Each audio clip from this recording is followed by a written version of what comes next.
Situation. Ninth house ninth అసలు చాలా important. Ninth house భాగ్యము అని అనుకుంటాం కానీ నైన్త్ హౌస్ D10కి సంబంధించినంత వరకు భాగ్యంకి సంబంధించింది కాదు. ఓహో, ఓకే. నైన్త్ హౌస్లో మనకు సాధారణంగా ఫాదర్ ఉంటారు D1లో అయితే. ఇక్కడ నైన్త్ హౌస్లో బాస్ ఉంటాడు. Okay, boss. ఓకే, బాస్తో సంబంధాలు ఎలా ఉన్నాయి, నీ గురువులతో నీ సంబంధం ఎలా ఉంది, నువ్వు వేరే ఊళ్ళు ఏమైనా ప్రయాణం చేసావా, travel house. Ninth house, 7th house, 9th house, 12th house travel houses. ఏం లేదు, ఫారిన్ ట్రావెల్ చూడాలి, చాలా సింపుల్. చాలామంది ఏదో కింద మీద పడిపోయి కొట్టేసుకుంటున్నారు, దీనికి ఏం లేదు. ఫారిన్ ట్రావెల్ చేయాలి అంటే 7, 9, 12 చాలా ఇంపార్టెంట్. అధిపతులు కానీ దశ అంతర్దశలు. 7th హౌస్లో ఉన్న ప్లేస్మెంట్ ఇంపార్టెంట్. 7th హౌస్లో ఉండాలి గ్రహము, 9వ హౌస్లో ఉండాలి గ్రహము, 12వ హౌస్లో ఉండాలి గ్రహం. ఓకే, ఉంది, ప్లేస్ అయి ఉంది, ఏ అధిపతి అయినా అవని అది. ఓహో, అది ఏ ఆధిపత్యాన్నైనా పొంది ఉండని, అక్కడ కూర్చొని ఉంది, అది ట్రావెల్ ఇస్తుంది. ఓకే, అక్కడికి వెళ్ళాక ఉంటావా ఉండవా అన్నవి మిగిలిన గ్రహాలను చూసి చెప్పాలి, అది ట్రావెల్ ఇస్తుంది. 7, 9, 12. ఇంకోటి ఏంటి అంటే మన వాళ్ళు చదువుకోవడానికి వెళ్తారు, 5th హౌస్. చదువుకోవడానికి వెళ్తారు, ఉంటారా లేదంటే ఆ తర్వాత దశలు చూసి చెప్పండి. 5వ ఇంటి కనెక్షన్ వచ్చింది, చదువుకోవడానికి వెళ్తున్నాడు. 9వ ఇంటి కనెక్షన్ వచ్చింది, చదువుకోవడానికి వెళ్తున్నాడు. ఓకే, 5th 7th కలిసి ఉన్నప్పుడు కలిసిన 7th హౌస్లో దశ నాథుడు ఉన్నాడు అనుకుందాం, అతను 5వ ఇంటి అధిపతి. సో చదువుకోవడానికి వెళ్తున్నాడు. ఓకే, అంతర్దశ నాడు 9వ ఇంట్లో ఉన్నాడు, పై చదువు చదవడానికి వెళ్తున్నాడు. ఓకే, అలాగే 4వ ఇంటి నుంచి 8వ ఇల్లు ఏమైంది, 11వ ఇల్లు అయింది, 11th హౌస్. ఇది సిటిజన్షిప్ పోగొట్టుకోవడానికి, అంటే ఇండియాలో సిటిజన్షిప్ పోగొట్టుకుని వేరే దేశంలో సిటిజన్షిప్ పొందడానికి. సో 11వ ఇల్లు దానిగా పనికొస్తుంది. ఓకే, ఓకే, మంచి, అదే కావాల్సిన మంచిదప్పుడు. 11వ ఇల్లు మంచి చేస్తుంది. లేదా ఇక్కడి నుంచి ఆ 11వ ఇంటి దశలో వెళ్ళిన వాడు సిటిజన్షిప్ తెచ్చుకొని కానీ రాడు. ఇంకేముంది వచ్చిన. లేదా బాధకుడి దశలో D10లో లగ్నాన్ని పట్టుకుని D10 లగ్నాత్తు బాధకుడు ఎవరో చూడండి. ఆ దశ ఒకవేళ నడుస్తోంది, మామూలు దశలో వింశోత్తరలు నడుస్తోంది, అది కూడా బయటికి తీసుకెళ్తుంది. ఎందుకంటే ఆ దశ బాధ పెడుతుంది కాబట్టి. ఇక్కడ అన్ని ఇంట్లో చేసుకుంటాం, కంఫర్ట్ ఉంటుంది. అక్కడ ఆ కంఫర్ట్స్ ఏమి ఉండవు, మన వంట మనం చేసుకోవాలి, మన బట్టలు మనం ఉతుక్కోవాలి. కాబట్టి మీకు ఆ విషయాలు ట్రావెల్ హౌసెస్ చెప్పాను. 9th హౌస్లో ఇంకోటి ఏంటి అంటే గురువులు, వారి అనుగ్రహము లేక ఆగ్రహము. సో బాసెస్తో శుభ్రంగా ఉన్నావా లేదా, వాళ్ళతో ఏమైనా ఇబ్బంది వస్తుందా, 3-9 యాక్సెస్ నుంచి కూడా చూడొచ్చు. 3rd హౌస్ నుంచి కూడా కనిపిస్తాయి, 9th హౌస్ నుంచి కూడా కనిపిస్తాయి. లేదా నువ్వే ఇండిపెండెంట్గా బాస్ అయిపోతున్నావు, లగ్నాధిపతి 9వ ఇంట్లో ఉన్నాడు, లేదా 9వ ఇంట్లో ఎక్కువ గ్రహాలు ఉన్నాయి, వీడే టీచర్, ఇతనే టీచర్, బిగ్ ఎంటర్ప్రైజెస్ కూడా, లేదా కన్సల్టెంట్గా ఉన్నాడు, 10 మందికి గురువుగా కూర్చొని ఉండి అందరికి సలహాలు ఇస్తూ ఉంటాడు, ఇలా చేయి అలా చేయి అలా చేయి ఇలా చేయి అని చెప్తాడు. 9వ ఇల్లు చాలా ఇంపార్టెంట్.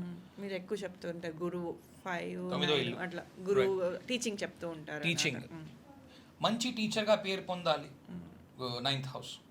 ఓకే, ఎక్కువ టీచింగ్ అని చెప్పాలి. 9th హౌస్ అంతా ధనుర్వేదము చెప్పడము, నేర్పించడము, ద్రోణాచార్యుడిలాగా అవతల వాళ్ళు వింటూ ఉండడం. ఓకే, లేదా ఇటుపక్క ఏకలవ్యుడు, అటుపక్క ద్రోణాచార్యుడు, ఇబ్బంది పడ్డవాడు అని చెప్పుకోవాలి.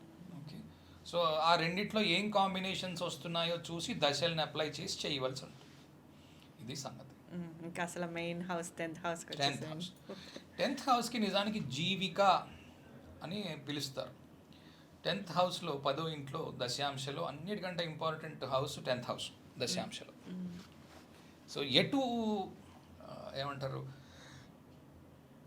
నీవు ఉద్యోగం చేస్తున్నప్పుడు ఎలా ఉన్నావు, ఓకే, నీ కర్మ, ఓవరాల్ కర్మ ఏంటి, నీ ఉద్యోగం ఎలా ఉండబోతోంది, మేజర్లీ ఇవే తెలుస్తాయి.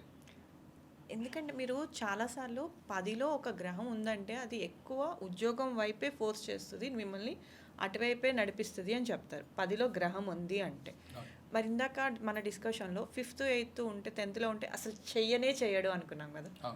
పంచమాధిపతి, అష్టమాధిపతి 10వ ఇంట్లో ఉన్నారు, ఉద్యోగం చేయడు, అసలు చేయడు అనుకున్నాం. అంటే అది ఎలాంటి గ్రహం అయినా సరే మామూలుగా అంటే అంత స్ట్రాంగ్ అనం నార్మల్గా ఏ గ్రహం అయినా అది సరే, ఉద్యోగం నేను వైపే మీకు ఇంకొంచెం విశదీకరిస్తాను, ఇంకొంచెం క్లారిటీ ఇస్తాను. ఫర్ ఎగ్జాంపుల్ మేష లగ్నమే తీసుకోండి, ఈజీగా ఉంటుంది. 10th క్యాప్రికాన్ 10th ఏమో ఒక మకరము, అది క్యాప్రికాన్. అక్కడ రవి కుజులు ఉన్నారనుకుందాం. ఓకే, దిగ్బలంలో ఉన్నట్టు. దిగ్బలంలో ఉన్నట్టు కొద్ది కాలం ఉద్యోగం చేయగలడు. ఆ తర్వాత ఓకే ఉద్యోగం చేయడం కష్టం అవుతుంది. 5th 8th కలిసి లార్డ్స్ ఉన్నారని. D10 లో ఓ ఉంటే, దిగ్బలంలో ఉన్నా కూడా అక్కడ దిగ్బలంలో ఉన్నా కూడా ఉద్యోగం చేయడం కష్టం అవ్వచ్చు, ఇబ్బంది అవ్వచ్చు ఉద్యోగం చేయడం. ఓకే, పంచమాధిపతి ఉన్నాడు కాబట్టి. అతను వేరే ఆలోచన లేదా చాలా పెద్ద పొజిషన్లో ఉద్యోగం చేస్తున్నాడు, బాగుంది. సాధారణమైన ఏదో క్లర్క్ ఉద్యోగం చేస్తున్నాడు, ఆ ప్లేస్లో ఏదో చిన్నపాటి ఉద్యోగం చేస్తున్నాడు, సాధారణ చేయలేడు. ఉద్యోగం, గుంపులో గోవింద ఉద్యోగం చేస్తున్నాడు, చేయలేడు. ఆ మొత్తం ఆ ప్రెమిసెస్ అంతటికీ అతనే యజమాని, ఐఏఎస్ ఆఫీసర్ అయి ఉన్నాడు, చేస్తాడు. ఇప్పుడు ఇన్వెస్ట్ చేసి బిజినెస్లు అంటారు. అప్పుడు కూడా చీకాకులు ఉంటాయి. అది కామన్. 8th లార్డ్ 10th హౌస్లో ఉంటే ఎప్పుడెప్పుడు ఉద్యోగం మానేద్దామా అన్నది పీక్తూ ఉంటుంది. 5th హౌస్ లార్డ్ అక్కడ ఉన్నా కూడా అదే. కాకపోతే ఐఏఎస్ ఆఫీసర్కి చిన్న అడ్వాంటేజ్ ఏంటంటే పవర్ ఉంటుంది. పంచమాధిపతి రాజ్యంలో ఉన్నాడు, తాను సంతకం పెడితే ఓ పెద్ద ఫైల్ మూవ్ అవుతుంది. అది పెద్ద ఆత్మసంతృప్తిని ఇస్తుంది. నేను ఇంతటి గొప్పవాణ్ణి అన్న ఆత్మసంతృప్తి కోసమైనా ఆగుతాడు, రైట్. ఇప్పుడు 3వ ఇంటి అధిపతి బుధుడు కూడా ఉన్నాడు, మరో ఇంత చికాకు పెడుతుంది. ఎంత తొందరగా ఉద్యోగం మానేసి బయటకు వచ్చేసేయాలి అని. ఈవెన్ ఐఏఎస్ ఆఫీసర్ అయినా కూడా. అవును, ఎందుకంటే నచ్చక, సిస్టమ్ నచ్చక, విషయం నచ్చక ఏదో ఊహించుకొని వస్తారు, ఆ తర్వాత మళ్ళీ మానేయాలనుకుంటారు. ఇవి తర్వాత 10th హౌస్లో గ్రహం ఉంది, ఆ దశ నడుస్తోంది, ఉద్యోగం వైపే వెళ్ళగలడు. బిజినెస్ వైపు వెళ్తే గొప్పగా లేదు, అన్లెస్ మిగిలినంతా కూడా చూడవలసి ఉంటుంది. 199% ఉద్యోగంలోనే ఉంటాడు, బిజినెస్ చేసే అవకాశం లేదు. ఇది నేను విన్నాను, మీ క్లాసుల్లోనే విన్నది. ఎందుకంటే 10వ ఇల్లు ఒకరి కిందని సలాం కొట్టే జాబ్ని ఇస్తుంది. 10వ ఇల్లు ఒక క్లరికల్ జాబ్, స్టెబిలిటీ ఉంటుంది, ఉద్యోగం పోదు, కానీ ఎప్పుడూ ఒక వ్యక్తికి కింద పనిచేసేవాడిగా ఉంటాడు. అంటే తన పైన ఎప్పుడు ఒక బాస్ ఉంటాడు, తాను కింద పని చేస్తున్నాడు, తాను ఎప్పుడు సొంతంగా పెట్టడానికి ప్రయత్నం చేయడు. ఇది చేయడని నేను చెప్పడం లేదు, ఎందుకంటే ఒక వ్యక్తి ఉన్నాడు, ఆ కంపెనీలో ఆయన వైస్ ప్రెసిడెంట్, చైర్మన్కి డైరెక్ట్గా రిపోర్ట్ చేస్తాడు. CEO చైర్మన్ కొడుకు, కానీ కంపెనీ చైర్మన్ ఏమో ఈ సీఈఓని మానేసి తన కొడుకుని మానేసి ఈ వైస్ ప్రెసిడెంట్ దగ్గరికి వచ్చి సలహాలు తీసుకుంటూ ఉంటాడు. ఏం చేద్దామండి, మీరు చెప్పండి, మీకు ఇంత అనుభవం ఉంది కదా అని. 10వ ఇల్లు మంచి ఉద్యోగంలో ఉన్నట్టేగా, కాదని ఎందుకు అనుకోవాలి. కాకపోతే ఆ చైర్మన్కి ఈయన విధేయుడు, ఇతను మానేలేడు, ఉద్యోగం మానేసి వెళ్ళిపోతానని అనలేడు. ఎందుకంటే నన్ను ఇంత వాళ్ళ కొడుకు కంటే నన్ను బాగా చూసుకుంటున్నాడు, నేను ఎలా ఉద్యోగం మానేస్తాను కదా. అప్పుడు మీకు ఒక దిగ్బంధం లాంటిది, వెళ్ళలేము. మానేయాలని ఉన్నా, నాకు నేను ఏదైనా చేసుకుందాం అని ఉన్నా చేయడానికి కుదరదు. ఓకే, అప్పుడు అది అలాంటి గ్రహాలు మీకు 10th హౌస్లో ఉపయోగపడతాయి. అలాంటి చోట 3వ ఇంటి అధిపతి, 8వ ఇంటి అధిపతి, పంచమాధిపతి జనరల్ జాబ్స్కి ఇబ్బంది పెడతాయి. కానీ మీరు జ్యోతిష్కుడు అనుకుందాం, అష్టమాధిపతి 10వ ఇంట్లో ఉన్నాడు, జ్యోతిష్కుడు, మీ పని ఏంటి? ఇదే కన్సల్టేషన్స్ చేయడం. రోజు ఒకరికే చేస్తారా కన్సల్టేషన్లో? చేయరు. ఇవాళ ఒకరికి చేస్తారు, రేపు ఇంకోటికి చేస్తారు, అవతల ఇంకోటికి చేస్తారు. అది స్టెబిలిటీ లేదు. ఇవాళ 10,000 వస్తాయి, రేపు 2,000 వస్తాయి, మరుసటి రోజు 3,000 వస్తాయి, రోజు 0 వస్తుంది. స్టెబిలిటీ లేదు. సో 9 to 5 జాబ్ కాదు అది. ఓకే, అలాగే అతను ఆయిల్ కంపెనీలో పనిచేస్తున్నాడు, Indian oil corporation, HPCL, government job.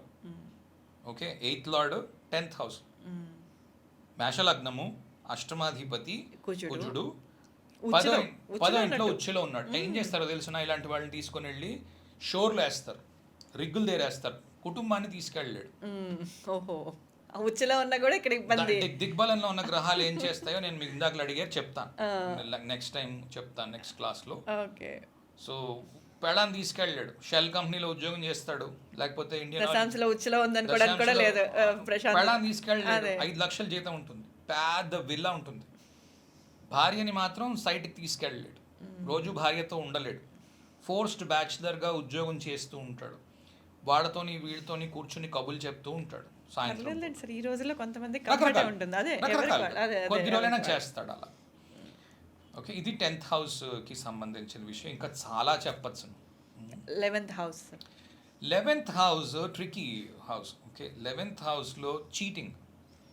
Okay, 11th house revolves around all cheating. Cheating అంటే పెద్ద చీటింగ్ ఏంటో తెలుసా ప్రపంచంలో? సేల్స్. ఓకే, ఓకే, మా ప్రోడక్ట్ అన్నిటికంటే గొప్పది అని చెప్పడానికి, అమ్మడానికి ప్రయత్నం చేయడం. నిజంగా వీడికి తెలీదు ప్రొడక్షన్లో ఏం జరుగుతుందో, వీడికి ఏమీ ఐడియా ఉండదు. కాకపోతే వీడికి ట్రైనింగ్ ఇస్తారు. ట్రైనింగ్ ఇచ్చి, ఒరే బాబు మన ప్రోడక్ట్ అన్నిటికంటే గ్రేట్గా ఉంది ఓకే అని చెప్పిరా, ఆ రకంగా దానికి ఉపయోగపడేవన్నీ నేర్పిస్తారు. నేర్పించి మార్కెట్లో వదులుతారు. ఇదేం తప్పనట్లేదు. ఓకే, కాకపోతే కోణము చీటింగ్ అన్న పదంతో స్టార్ట్ చేశాను కాబట్టి ఏదో తప్పు అర్థంలో తీసుకోవద్దు. ఏమంటారు, మంచి మాత్రము హైలైట్ చేసి దాంట్లో ఉన్న అవగుణాలు కనిపించకుండా ఫ్యాబింగ్ అంటారు. ఫ్యాక్ట్స్ అండ్ బెనిఫిట్స్ అంటారు, ఫ్యాబింగ్ అంటారు. అవన్నీ చేయడం చేసి ఇది ఫ్యాక్ట్ కాబట్టి ఇది బెనిఫిట్, ఇందులో ఇది ఉంది కాబట్టి ఇది ఫ్యాక్ట్, అందులో నుంచి వచ్చే బెనిఫిట్ ఇది కాబట్టి మా ప్రోడక్ట్ కొనండి మీరు బెనిఫిట్ పొందుతారు అని చెప్పడం. కానీ దానికి సైడ్గా ఏదో రియాక్షనో లేకపోతే ఏదో రావాల్సిన ఇంకోటి ఏదో ఉంటుంది బై ప్రోడక్ట్. అది ఇప్పుడు రాసుకుంటే తెల్లబడతాం, రైట్, ఏమైనా రావచ్చు, లేకపోతే ఏదో రియాక్షన్ జరగచ్చు, అది చెప్పరు, అది హైడ్ చేస్తారు. చేయాల్సి ఉంటుంది. నేను ఇది ఒక ఎగ్జాంపుల్ ఇచ్చాను. ప్రతి ప్రోడక్ట్కి ఉంటుంది, అది లేకుండా ఉండదు, రైట్. సో అవి మాత్రము హైలైట్ చేసి జరిగే పని 11th హౌస్లో ఉంటుంది. యాక్చువల్గా ఏంటి అంటే 11th హౌస్లో ప్రాఫిట్స్ మాత్రం చూస్తున్న వ్యక్తి. Okay, profit and loss accounts చూసే అకౌంటెంట్ కావచ్చు, లేదా పెద్ద వ్యాపారి అన్నీ అప్పగించేసాడు అందరికీ. 11వ ఇంట్లో ఇతను కూర్చుని ఆ బ్యాలెన్స్ షీట్ మాత్రం చూస్తున్నాడు. ఎంత వస్తుంది, ఎంత వెళ్ళిపోతుంది అది చూస్తున్నాడు. 11వ ఇంట్లో రిటైర్మెంట్ ఉంది. ఒకవేళ ఉద్యోగం చేశారు, చాలా కాలం గవర్నమెంట్ ఉద్యోగం చేశారు, 11వ ఇంట్లో రిటైర్మెంట్ బెనిఫిట్ తీసుకొని ఏ పని ఇంకా చెయ్యక్కర్లేకుండా ఇంటి దగ్గర కూర్చుని పెన్షన్ పుచ్చుకుంటున్న వ్యక్తి 11th హౌస్లోని గ్రహం దానికి సంబంధించిన నడుస్తూ ఉంటే, లేదా 11వ ఇంట్లో గ్రహం ఉంటే చేయవలసింది పెద్దగా ఏమీ లేకపోయి లాస్ ఎంత వచ్చింది, ప్రాఫిట్ ఎంత వచ్చింది, ఈ నెల ఈ ప్రోడక్ట్ సేల్స్ అనేది తగ్గింది, ఈ నెల ఈ సేల్స్ ఎందుకు పెరిగింది, ఇవి చూసుకుంటున్నవాడు, ఓవరాల్ మానిటరింగ్ చేస్తున్నవాడు బిజినెస్లో ఉంటే. ఉద్యోగంలో ఉంటే మాత్రం ఇది స్టెబిలిటీని ఇవ్వదు, ఇబ్బందిని తీసుకొస్తుంది, జాబ్ చేంజెస్ చూపిస్తుంది. చదువుకుంటున్న వాడికి కొత్త చదువులు నేర్పిస్తుంది. ఓకే, ఎందుకంటే 5th హౌస్ నుంచి 7th హౌస్ ఇది కూడా నేర్చుకుంటున్నారు. అంటే ఇక్కడి నుంచి కూడా ఈ దశల్లో కూడా చదువు కొనసాగిస్తున్నారు. 11వ ఇంట్లో ఉన్న గ్రహం ఉంది, ఆ దశ అంతర్దశ వచ్చాయి, చదువు కొనసాగుతోంది, చదువు ముందుకెళ్తోంది.